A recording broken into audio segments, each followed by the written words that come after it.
You're watching Pennyhill Junction and episode 10 of the Meet the Fleet series. In this episode, we look at the long-awaited new release from Hornby, and that's R3514 GWR Class 800 5-car train pack. A logical design progression from the hugely successful Class 395 Javelin, Hitachi's Intercity Express program Class 800, 801, 802 stock is set to run the length and breadth of Great Britain, from Penzance to Inverness, Liverpool to Yorkshire's east coast. Hitachi's pioneering bi-mode dual electric diesel technology, designed to technical specifications laid down by the Department for Transport, gives the Class 800 the flexibility to run on a variety of lines, on gradients up to 1 in 37, and with differing line-side infrastructure, as well as being adaptable to future transport planning and passenger demands. The Intercity Express program was developed to increase capacity into London termini during peak times, with original calculations predicting that the Hitachi trains would boost capacity by up to 40% going into Paddington during the morning rush hour period. The passenger service rollout will commence on the Great Western Main Line with 36 Class 800 5-car sets initially on services to Bristol and South Wales, and the fleet will then be expanded in 2018 with 21 Class 800 9-car sets that are being converted by Hitachi Rail Italy from the original order of Class 801 2 sets. These will then be joined on the London to Devon Cornwall services by 36 AT300 Class 802 5-car sets, separately financed by GWR through Eversholt Rail, and again manufactured by Hitachi Rail Italy at its Pistoia manufacturing facility. Hitachi's rolling stock for the Intercity Express program under the GWR franchise is split between two classes. The Class 800 bi-mode, powered from either the 25 kV overhead electric supply or the internal MTU 12-volt 1600 R80L engines, or the AT300 Class 802 bi-mode, powered from either the 25 kV overhead electric supply or from upgraded internal MTU 12-volt 1600 R80L engines that deliver 940 horsepower per engine, as opposed to the 750 horsepower of the Class 800. The classes are then split into subclasses, depending on train length. Train maintenance centres for the fleet have been constructed at Swansea and Stoke Gifford in Bristol, whilst Hitachi has also taken over the former Eurostar depot at North Pole to house the IEPs, completely remodelling the 6-road, 400-metre long main shed, turning it into a modern facility that can undertake both light and heavy maintenance on the new train fleet. The 5-car Class 800 has a seating capacity of 45 in first class and 270 in standard class, and is made up from a standard driving car, 2 standard motor carriages, a composite motor carriage, and a first class driving car. Running as both 5-car and 9-car sets, trains can be extended up to a maximum of 12 cars, with a maximum total multiple length of 312 metres, although it is expected that 5 and 10-car sets will be a more common sight. Class 800 5-car set number 800-004 entered service with GWR on June 30th, 2016, with a special journey celebrating 175 years to the day since the very first train ran on the line between Bristol and London. The GWR livery for the early 5-car units is applied by using coloured vinyl, whereas the AT300 body shells produced in Italy are supplied ready sprayed, leading to a subtle variation in the livery types that should help in identification.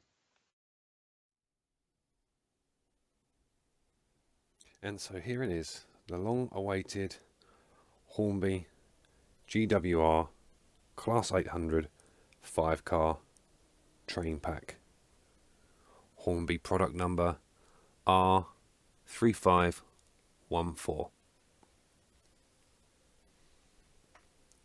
Now this model I pre-ordered some 12 months ago, and then pre-order price of £319. Unfortunately that price was fixed, as this unit is now retailing at, in some places, in excess of £350. So I feel I've got myself actually quite a good deal on such an expensive unit. So this new unit comes in the fairly standard Hornby train pack packaging. Obviously this particular unit being a 5-car set, so quite a big box. But it does come with some extensive information and obviously recent history on the Class 800 units and their introduction, in particular this unit to the Great Western Main Line.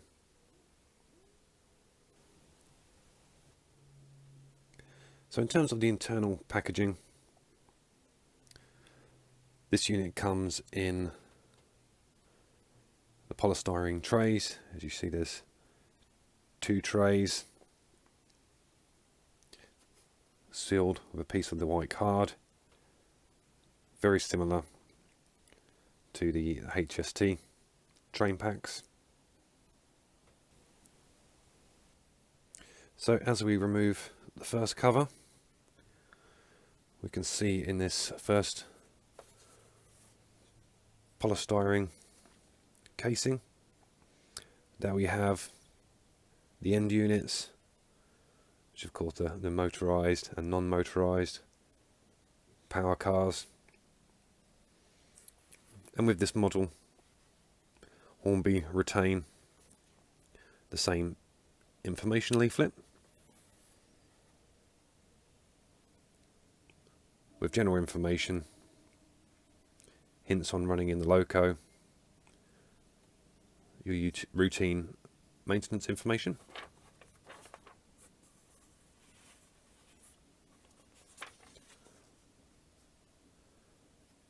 instructions on how to remove the body, coupling the units together, and a particular sequence that should be done in. Also the usual information on lubrication and servicing, as well as instructions on installing a DCC decoder.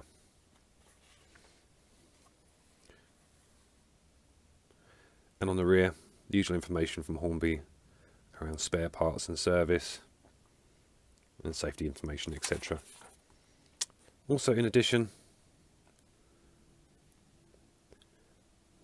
there is information on DCC lighting control and further information on the installation of decoders.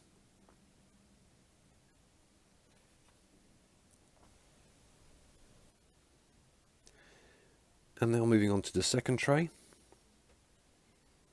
which is the 3 coaches.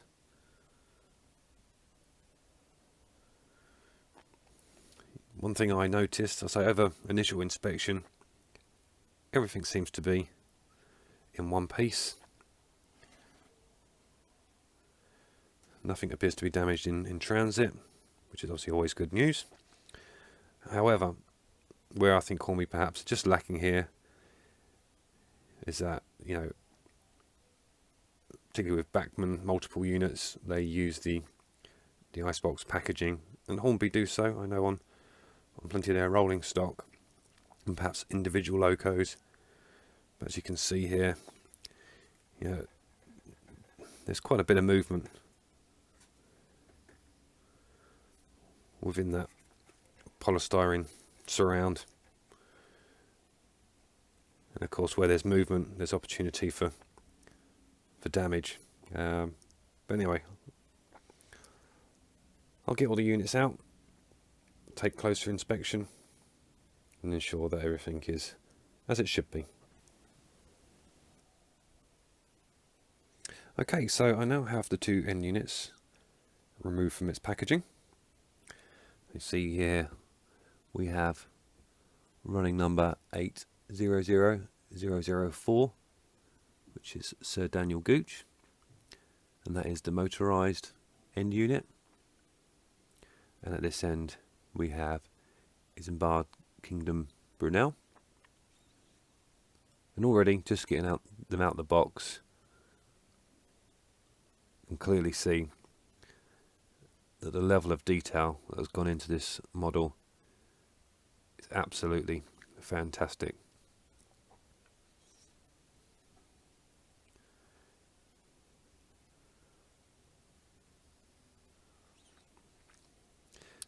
So what I'll do now is I'll get a 8-pin DCC decoder fitted into both end units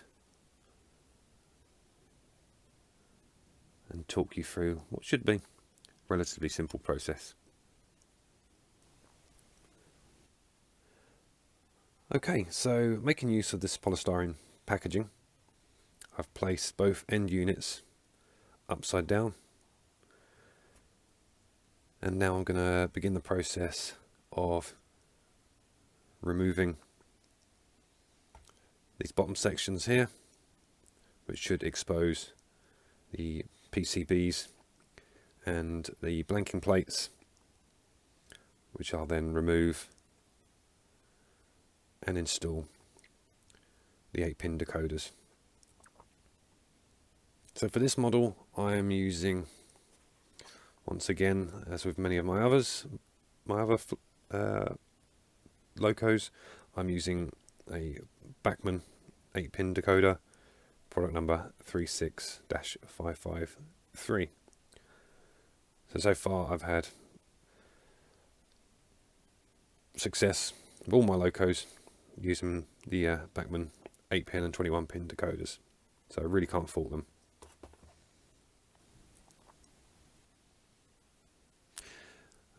Okay, so the bottom section of this unit has been removed.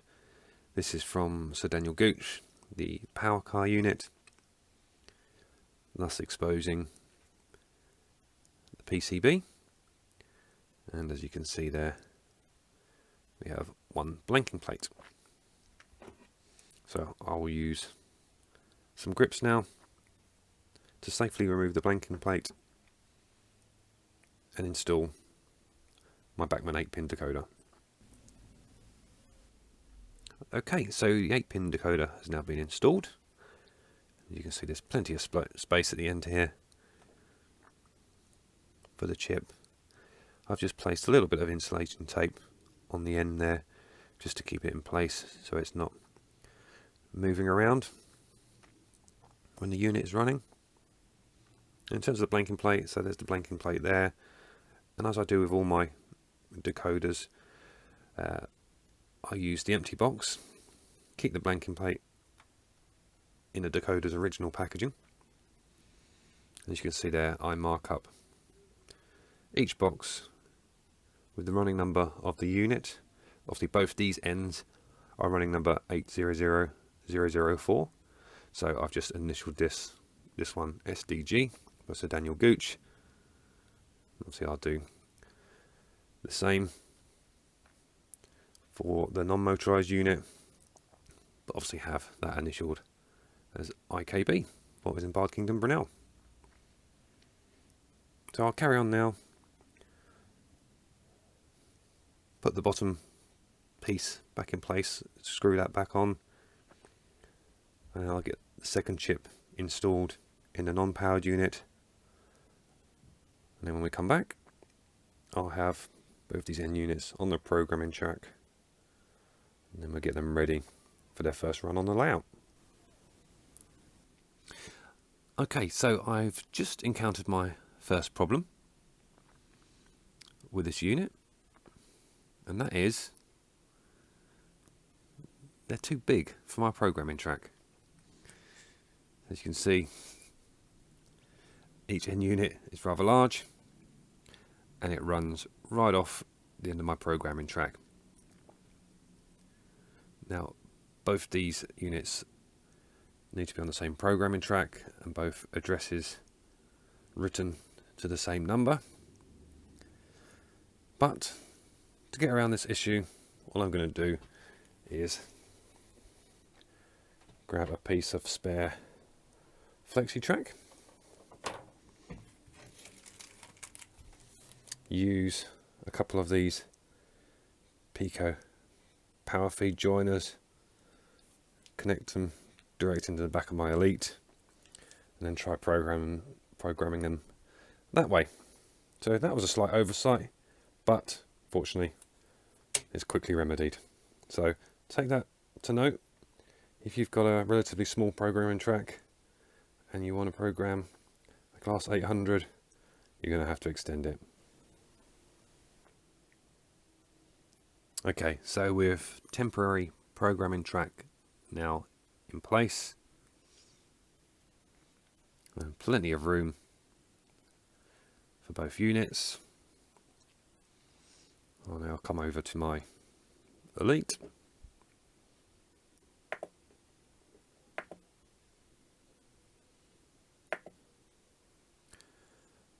I'll write the address. This unit will be address number 12.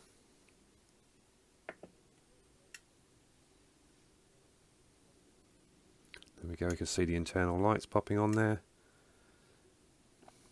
The lights flashing on the Elite, which is all a very good sign. And that should mean job done. So I'll get them onto the main layout now, and in particular give the power unit a sufficient run-in. Okay, so I now have the motorized unit and the non-motorized unit on the main layout. As you can see, you might be able to just make out there, but the internal lighting comes on straight away. So I'm not sure as yet whether that can be switched off or if that's something that remains on constant. But while I have both units on the track and on the main layout, I'm just going to check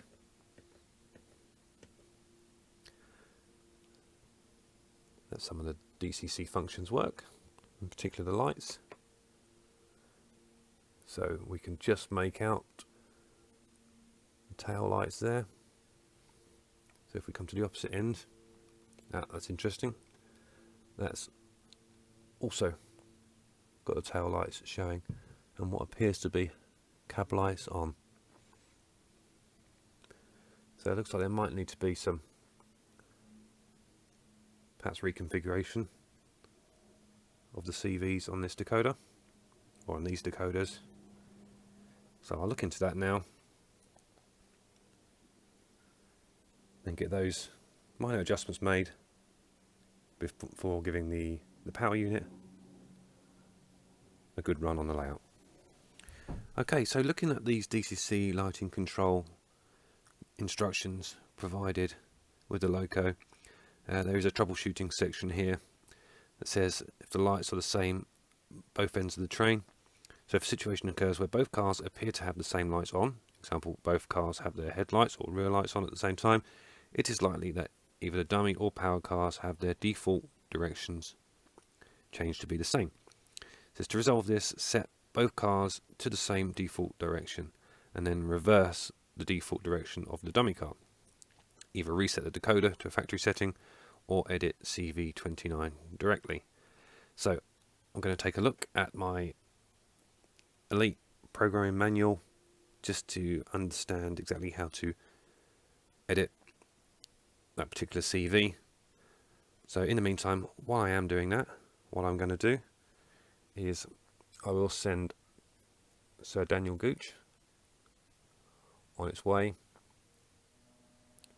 for its first run around the layout. and when I come back, hopefully I'll have the lighting issue addressed.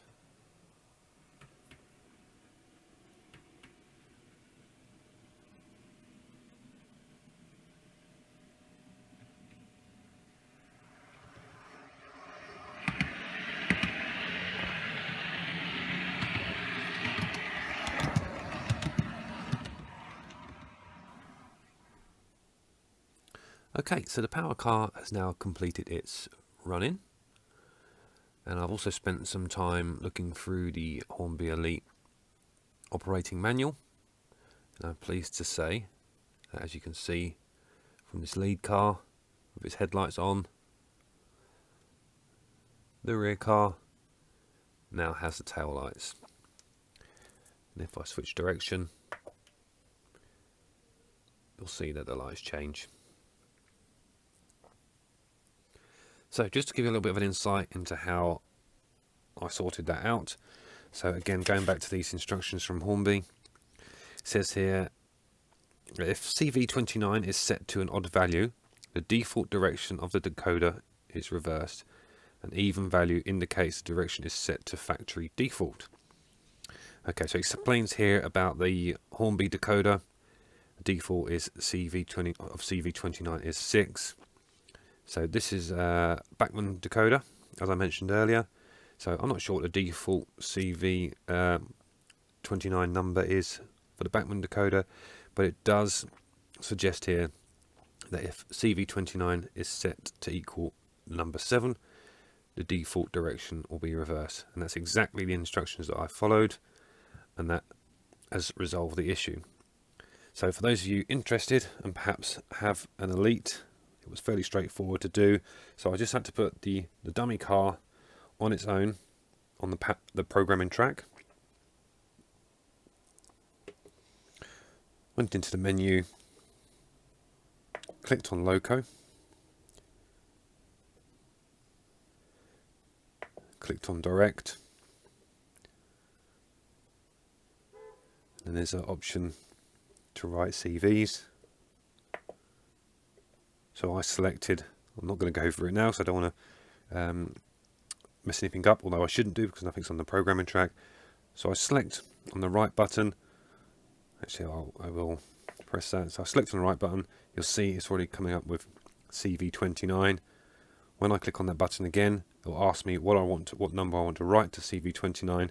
So I just selected 7, and then that's resolved the issue, and now has the directional lighting working on both the motor and non-motored car.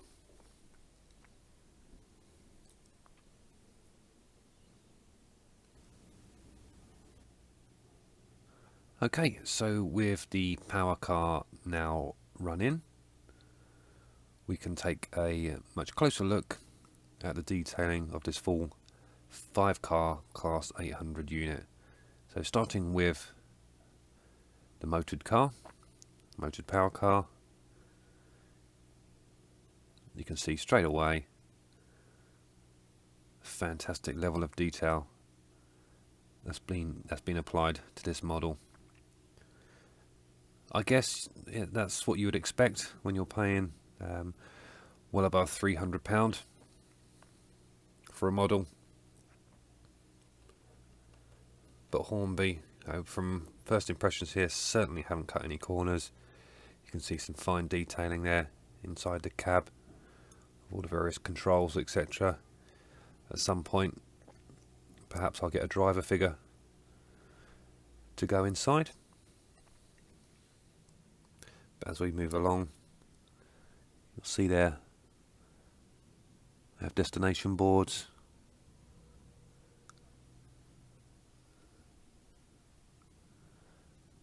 Fantastic application of the paintwork.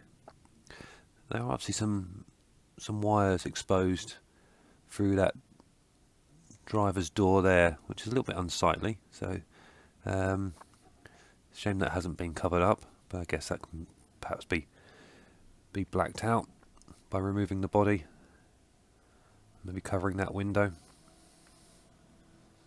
The detailing along the roof, including the pantograph section, again absolutely fantastic. This is the first class section here. You can just make out the interior lighting.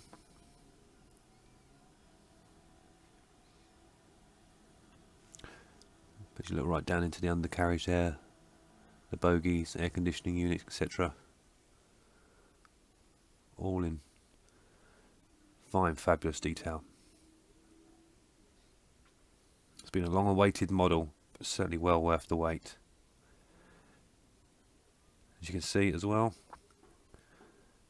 very close coupling between each of the carriages. So I'm quite fortunate here at Pennyhill Junction, where my smallest radius curve is a third radius, so I shouldn't have any issues going around curves with this close coupling. Imagine those on perhaps on with second radius curves may have some issues.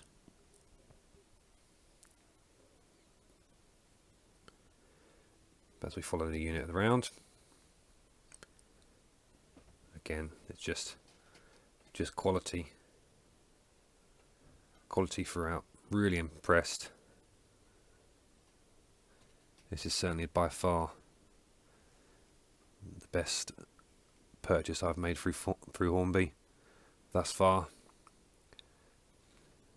and that's saying a lot, particularly how much I do admire the Hornby HSTs. But I think this Class 800 model really has taken it to the next level. So well done, Hornby. Thumbs up from me. So all that remains for me to do now is to leave you with some running shots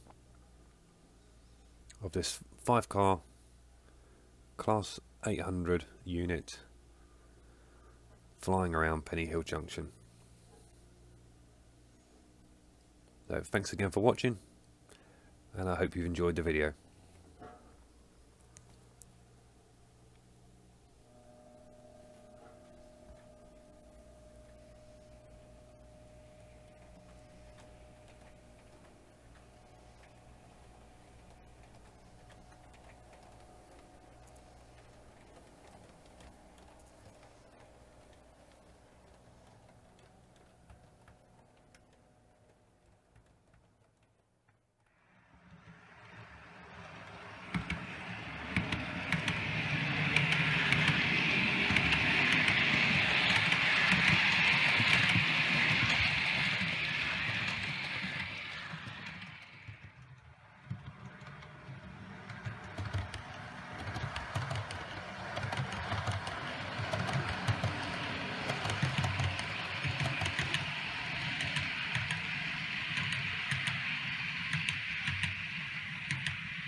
If you've enjoyed this video, you might be interested in the Under Closer Inspection series by New Junction. Click on the top right to view the latest offering. And if you'd like to view the latest purchase from Cottesmore TMD, click on the bottom right.